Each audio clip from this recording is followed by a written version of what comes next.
Assalamualaikum warahmatullahi wabarakatuh. Oke, mari kita lanjutkan lagi ceritanya. Tapi seperti biasa, bantu tekan tombol like terlebih dahulu. Bab 189 Benci dan Cinta. Racun kemarin disebabkan oleh Fuji. Saya melihat Maryam akan bekerja hari ini. Tetapi saya tidak melihat Henry. Saya sangat penasaran. Jadi saya ingin datang untuk mencari tahu. Ketika dia tiba di villa, dia melihat formasi tersebut. Dia tidak asing dengan ini. Dia bahkan berpikir bahwa Henry agak kekanak-kanakan dan langsung masuk. Namun setelah masuk, dia menyesalinya. Tempat yang jelas-jelas merupakan jalan keluar itu menjadi tempat yang menyedihkan, dan dia terjebak di dalamnya dan tidak bisa keluar. Untungnya, Henry mengatur formasi dengan tergesa-gesa dan tidak menambahkan jebakan apapun. Jika tidak, Fuji mungkin bukanlah Fuji yang menangis dan sulit diatur seperti sekarang. Fuji tinggal di sana seperti ini selama lebih dari 2 jam, merasa marah dan kesal. Henry sengaja membuat lubangnya berdarah untuk menakutinya ketika mereka bertemu. Henry berhenti bicara, membuka pintu dan pergi lebih dulu. Ketika Fuji melihat Henry mengabaikannya, dia menjadi marah dan menendang pantat Henry. Henry mendengar suara angin dan bergerak maju dengan cepat. Dia menghindar. Pusat gravitasi Fuji tidak stabil dan dia langsung jatuh ke tanah. Dan wajahnya tertunduk ke depan. Henry berdiri di depannya. Dia bisa saja melangkah maju untuk mendukungnya. Tapi dia tidak melangkah maju dan melihat Fuji mencium tanah. Jeritan Fuji sangat menyedihkan, dan hatinya semakin sedih. Henry tampak senang berdiri di samping. Suasana hatinya jauh lebih baik setelah ditekan oleh Fuji, dan dia hampir tertawa terbahak-bahak. Fuji perlahan mengangkat kepalanya dari tanah. Ada noda darah dan air mata di wajah cantiknya. Dia memelototi Henry, sangat ingin menikam Henry sampai mati dengan pisau. "Ahem, apakah tanahnya enak?" Henry bertanya sambil berpura-pura batuk 2 kali. Adegan kekerasan yang diharapkan dari Fuji tidak muncul.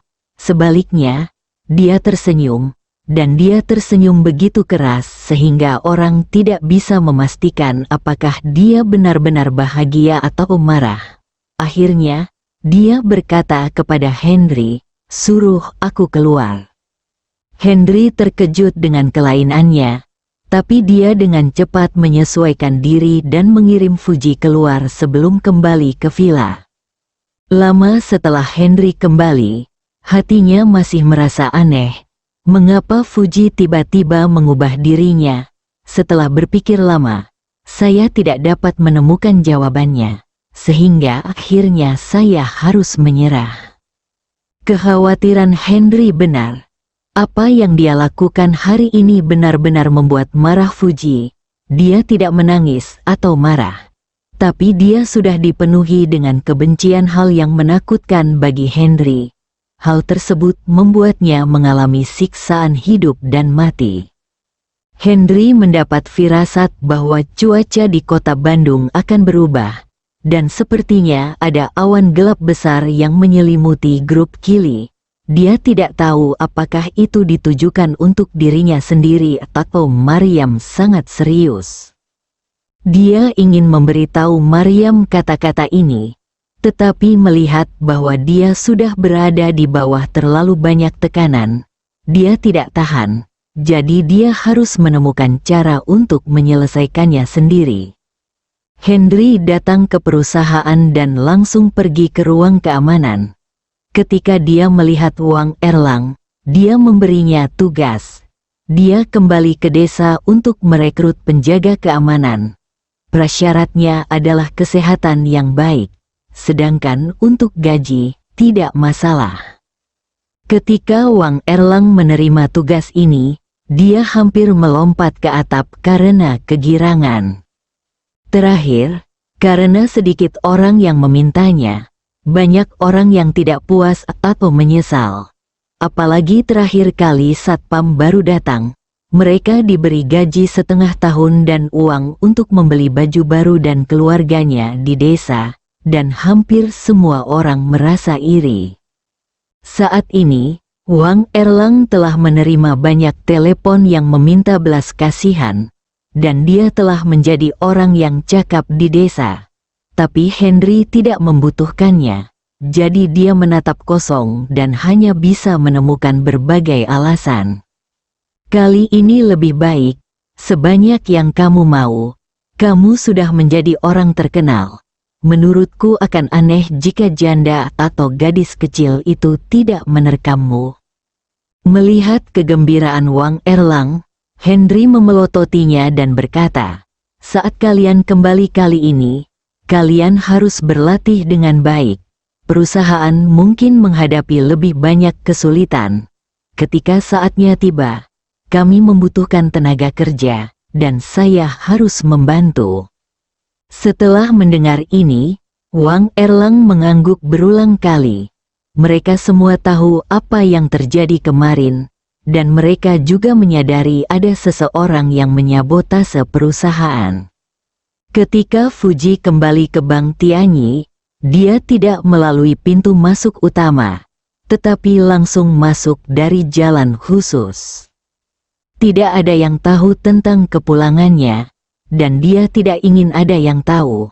Dia bahkan mengangkat kerah jaketnya untuk menutupi wajahnya. Kembali ke kamar, Fuji membanting pintu hingga tertutup, melemparkan cangkir di atas meja ke lantai, dan menangis. Dia terus mengutuk, "Henry, bajingan." Bagi Henry, dia tidak bisa lagi menggunakan kata-kata untuk menggambarkan kebenciannya padanya saat ini, terutama kebencian yang dirasakan seorang wanita setelah kehilangan seluruh harga dirinya. Ketika dia datang ke cermin, melihat wajahnya yang jatuh, cahaya dingin muncul di matanya. Dia tiba-tiba melepas jaket Maryam, memperlihatkan tubuh seputih salju di bawahnya. Di masa lalu, ini adalah tubuh yang sangat dia banggakan. Tetapi sekarang, menurutnya, itu memalukan. Terutama ketika dia memikirkan penghinaan dan keengganan Henry untuk menyentuhnya. Itu sangat menyakiti hatinya. Setelah Fuji tenang, dia mulai membersihkan lukanya dengan hati-hati. Setelah mengeringkannya dan mengoleskan bubuk obat khusus, pemandangan ajaib muncul. Kulit yang tergores pulih dengan kecepatan yang terlihat, menatap deretan rak dan mengeluarkan sebuah kotak di sudut paling dalam. Membuka kotak itu, dua benda biru dan transparan tergeletak dengan tenang di dalam, seperti manik-manik biru. Di bawah cahaya, permukaannya bersinar dengan cahaya biru, yang tampak sangat menyilaukan. Hanya perubahan pernapasan di perut kedua benda itu yang mengingatkan mereka bukan manik, tapi benda hidup.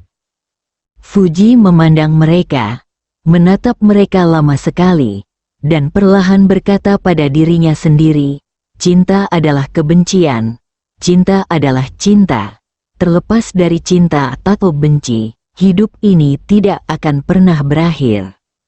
Fuji dengan lembut memasukkan jarinya ke dalam kotak, tubuh kedua benda bundar itu tampak seperti pegas, dan langsung terbuka. Cahaya biru melintas di seluruh tubuh mereka, dan kemudian tersedot ke tangan Fuji.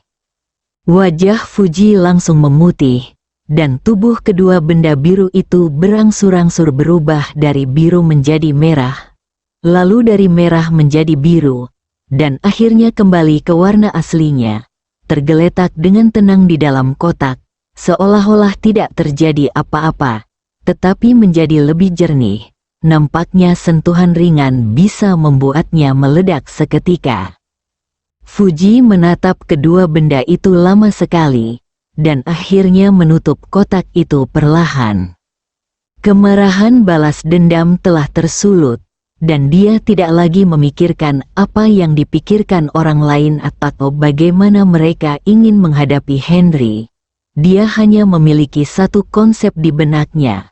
Pria ini akan berlutut di depannya dan menjadi budak abadi dan manusia abadi. Ekspresi Fuji tegas. Bab 190 arus bawah. Henry memasuki gedung grup Kili dan tidak kembali ke kantor, melainkan langsung menemui Guo Wanner dan memintanya untuk pergi ke toko obat dan membeli banyak bahan obat Jawa gedung perusahaan dan menyegelnya sendiri. Waktu selalu berlalu dengan cepat. Ketika Henry menyelesaikan semua ini, hari sudah gelap. Melihat sekantong besar pil di tangannya, dia akhirnya merasa percaya diri. Dia mengeluarkan ponselnya untuk memeriksa waktu dan menemukan ada ratusan panggilan tidak terjawab di dalamnya. Kecuali panggilan Maryam, itu adalah panggilan Leni, dan beberapa di antaranya adalah panggilan Guo Wanner. Dia segera menelepon Maryam kembali. "Kemana kamu pergi? Kamu menghilang. Tidakkah kamu tahu kamu harus pergi bekerja?" Maryam awalnya mengira Henry akan segera datang dari rumah, tetapi dia tidak bertemu siapapun sepanjang hari. Sekretaris Sela berkata bahwa dia melihat Henry dan Guo Wanner keluar dan tidak tahu kemana mereka pergi. Jadi begitu telepon tersambung, saya langsung marah. "Sayang, aku di perusahaan," Henry berkata dengan polos. "Di perusahaan? Segera kembali ke kantorku." Setelah Maryam selesai berbicara, dia menutup telepon. Lalu dia dan Leni melihat jam tangan di tangan mereka lagi. Henry mengira ada sesuatu yang mendesak, jadi dia bergegas masuk. Ketika dia melihat formulir diperiksa dengan cermat, dia merasa sedikit tertekan. Mengapa dia begitu marah jika dia tidak terburu-buru? Bau obat yang sangat kuat. Maryam mengangkat kepalanya dan berkata sambil mengerutkan kening. Henry meletakkan tas itu di atas meja dan berkata sambil tersenyum, "Ini adalah hasil kerja keras hari ini." Hasil kerja? Maryam sangat penasaran. Jadi dia mengeluarkan botol porselen dan membuka tutupnya. Ini adalah, dia memandang Henry dengan ragu. "Ini adalah pil detoksifikasi yang saya persiapkan sendiri. Anda dapat menyimpannya agar jika kejadian kemarin terjadi lagi, kita dapat segera menanganinya," kata Henry sambil tersenyum. Maryam tidak mengatakan apa-apa setelah mendengarkan, tetapi matanya basah. Pria ini lebih hooligan daripada siapapun, dan lebih serius daripada siapapun ketika dia serius. "Ahem, sayang, jangan memujaku seperti ini. Kalau kamu memang ingin berkomitmen padaku, biar aku periksa dulu produknya. Kalau masih perawan, aku akan ikut kamu untuk segera mendapatkan sertifikatnya." Henry pura-pura batuk 2 kali dan berkata. Kegembiraan Maryam yang baru saja muncul menghilang dalam sekejap tanpa jejak. Seorang gangster adalah seorang gangster. Maryam menamparkan meja dan berdiri, menatap mata Henry, dan bertanya dengan marah, "Apakah menurutmu aku bisa mengutuk orang?" "Ahem, Anda adalah ketua dan seorang wanita. Mengumpat merusak citra Anda," Henry berkata dengan sangat menyanjung dengan senyuman di wajahnya. Sialan, sudah kubilang, aku masih perawan. Apa kamu ingat dengan jelas?" Maryam benar-benar kesal dengan Henry kali ini, terutama kalimat tentang pemeriksaan barang dulu coba dulu. Matanya terbuka lebar. Dia mengumpat dan mengumpat. Apakah dia masih ketua? Apakah dia masih nyonya? "Sayang, tenanglah. Aku percaya." Henry segera berdiri dan mulai menghibur Maryam. Maryam merasa lega setelah dimarahi. tetapi wajahnya memerah. Dia benar-benar tidak menyangka akan mengutuk seperti ini di depan Leni. Oke, aku sedikit impulsif tadi. Tidak, sebenarnya, saya tahu meskipun Anda tidak memberitahu saya, karena saya seorang dokter, Henry berkata sambil tersenyum. Bagaimana Anda menganalisis perubahan harga saham? Maryam tahu bahwa dia tidak akan pernah menang jika bertengkar dengannya. Jadi dia segera mengganti topik pembicaraan dan bertanya. Iramanya bergerak terlalu cepat. Harga saham berfluktuasi. Ketika saya mendengar 4 kata ini, saya memikirkan apa yang dikatakan Lina tentang Wang Guoqing, dan saya segera menjadi peka terhadap kemungkinan sesuatu akan terjadi. Apakah keadaannya menjadi lebih baik atau lebih buruk? Henry bertanya dengan cemas. Menjadi lebih baik, Maryam berkata sambil tersenyum. Henry menghela nafas lega, tapi ada kekhawatiran tersembunyi di hatinya. Henry berpikir bahwa hari-hari mendatang masih akan bergejolak, tetapi yang mengejutkan, semuanya menjadi tenang. Tampaknya apa yang terjadi di hari-hari sebelumnya telah berlalu, dan semua kekhawatiran bahkan belum muncul. Selama periode ini, obat-obatan bermasalah Kili Group berhasil diselesaikan dan obat-obatan senilai lebih dari 200 juta yuan dimusnahkan. Ketika Henry menyerahkan kompensasi 1 miliar yuan kepada Maryam, dia terkejut dan sangat bahagia. Dalam 3 hari berikutnya, harga saham perusahaan terus naik, dan dalam sekejap sudah meningkat lebih dari 50%. Menghadapi kenaikan tersebut, Maryam dan Leni tetap tidak peduli dengan meroketnya tersebut. Ada desas-desus dari luar bahwa Kili Group akan bertransformasi dan berkembang ke arah pengobatan tradisional Jawa. Dan karena 2 penunjukan 7 hari Henry, reputasi perusahaan telah meningkat dan meraup keuntungan yang tinggi. Laporan tengah tahunan diharapkan dapat meningkatkan keuntungan secara signifikan. Semua orang di grup Kili sangat senang. Semua orang akan berinisiatif untuk menyapa Henry ketika mereka melihatnya. Dia tidak hanya tampan, tidak hanya mampu, tetapi yang lebih penting, dia telah melihat tubuh semua orang dikenang. Dia pasti akan dikenang. Kebahagiaan. Mungkin menjadi Guo Waner kedua. Bukan. Wang Erlang kembali. Dan kali ini dia membawa kembali 100 penjaga keamanan.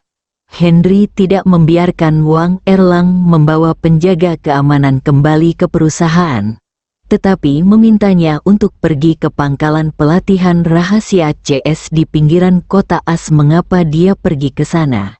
Dan bagaimana dia sampai di sana? Wang Erlang tidak tahu di mana itu.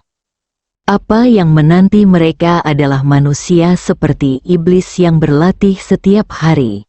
Bahkan para pemburu gunung yang terbiasa mendaki gunung dan punggung bukit, datang dalam angin dan hujan, masih tidak sanggup menanggungnya, tetapi mereka bertahan dan berlatih, setiap hari. Semuanya membaik. Tepat ketika semuanya berjalan lancar, dan Henry menjadi asisten yang santai di kantor, sekretaris Sela mengetuk pintu dan masuk. Di belakangnya ada seorang pria berusia 30-an, mengenakan kacamata berbingkai emas, yang tampak lembut dan anggun. Pria yang memegang tas kerja. Ketika Maryam melihat orang ini, dia berdiri dengan antusias dan berkata sambil tersenyum, "Pengacara Yulian, mengapa kamu ada di sini?" Yulian ini adalah seorang pengacara yang secara khusus disewa oleh Dewan Direksi Kili Group untuk menangani ekuitas perusahaan, hutang, dan perselisihan lainnya.